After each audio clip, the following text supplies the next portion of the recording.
مسئلہ یہ ہے کہ جو آپ کی جماعت ہے اس کے جو سربراہ ہیں ان کو سسٹم سے کچھ سال پہلے نکال تو دیا گیا، لیکن اب سسٹم میں واپسی کے لیے سر وہ طریقہ کیا اپنائیں گے؟ کیونکہ وہ ایک سزا کے اس پر تھے اور پھر اس کے بعد وہ بیرون ملک علاج کے لیے گئے، تو اب واپس آنے کے بعد نواز شریف صاحب کے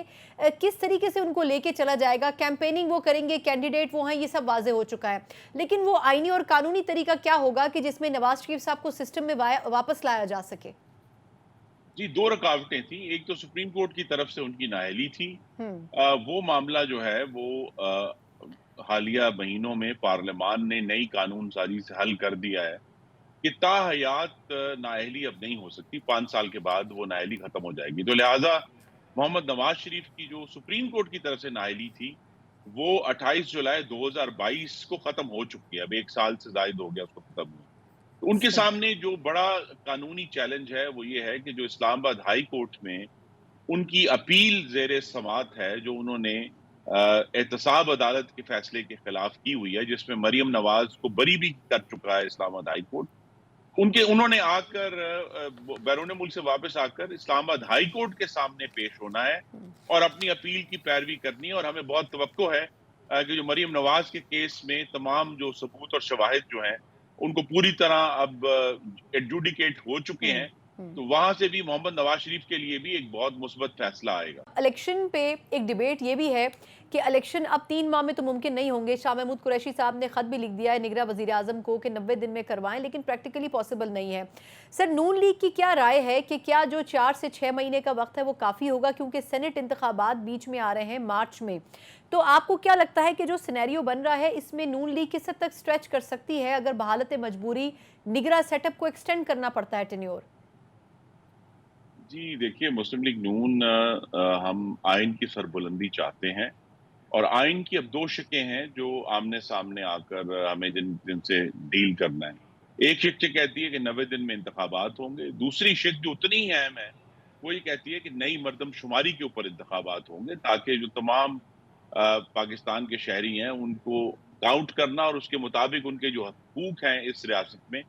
وہ ان تک پہنچانا۔ تو یہ دونوں چیزیں جو ہیں انہیں بیک وقت ساتھ لے کر چلنا ہے۔ اسی لیے مسلم لیگ نون کی رائے یہی ہے کہ جتنا وقت الیکشن کمیشن آف پاکستان کو چاہیے، معقول وقت اس سارے معاملے کو ڈیل کرنے کے لیے، لیکن اس کے آگے اس معاملے کو تول نہیں کھینچنا چاہیے، اور جلد از جلد ہمیں پاکستان کے عوام کے پاس رجوع کرنا ہے، کیونکہ ایک نیا مینڈیٹ جو ہے وہ ایک نئی تقویت بھی ہوتی ہے آنے والی حکومت کے لیے۔ لہذا وہ تقویت چاہیے، اور اسی لیے اس کا جو بہترین وقت ہے وہ یہی ہے کہ آئینی طور پر بھی سینٹ آف پاکستان کے الیکشن سے پہلے جو مارچ میں متوقع ہیں، ان سے پہلے چاروں صوبائی اسمبلیاں اور قومی اسمبلی جو ہے وہ وجود میں آ جائے، وہ اپنے سینیٹر منتخب کریں، اور جس کی چیز کی طرف توجہ کم دی گئی ہے ڈسکشن میں کہ ہمیں نئے صدر کا بھی انتخاب کرنا ہے، اور اس کے لیے بھی یہ جو چاروں اسمبلیاں اور قومی اسمبلی اس کی موجودگی ضروری ہے۔ زیادہ نئے صدر کا انتخاب بھی جلد از جلد ہو جانا چاہیے، اور اسی طرح جو ہے سینٹ کے الیکشن سے پہلے جو ہے عام انتخابات بھی ہو جانے چاہیے، تاکہ سینٹ کا الیکشن جو ہے وہ ایک حد ہو کہ پاکستان پوری طرح دوبارہ ایک آئینی ڈگر پر چل پڑا۔ اچھا، یعنی آپ کی سر رائے ہے اور نون لیگ کی بھی یہ رائے ہے کہ سینٹ الیکشن سے آگے کراس نہیں کر سکیں گے، انتخابات کی جو تاریخ ہے اس سے پہلے پہلے ان اینی کیس انتخابات ہو جانے ہیں؟ جی دیکھیے نا، اس کی تو پھر کوئی بہت ہی طاقتور توجیہ ہوگی تو تبھی یہ معاملہ سامنے رکھا جا سکتا ہے نا۔ تو ابھی تو ایک توجیہ موجود ہے، جس طرح میں نے کہا کہ پاکستان کے جو تمام ووٹر ہیں ان کو کاؤنٹ کرنا، ان کے حقوق کے مطابق انتخابات ہونا، یہ بھی بہت ایک گہری اور طاقتور منطق ہے۔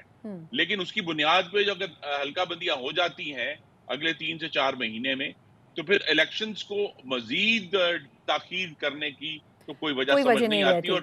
ہاں، اور بالکل۔ میں پھر کہوں گا کہ ہوں عوام کے پاس ہوں واپس جانا چاہیے ہوں چاروں صوبوں میں، اور کوشش یہی ہے جو اس سے بھی زیادہ اہم مرحلہ ہے الیکشن کمیشن کے سامنے، کہ 2018 کے برعکس 2024 کے جو انتخابات ہیں وہ صحیح معنوں میں شفاف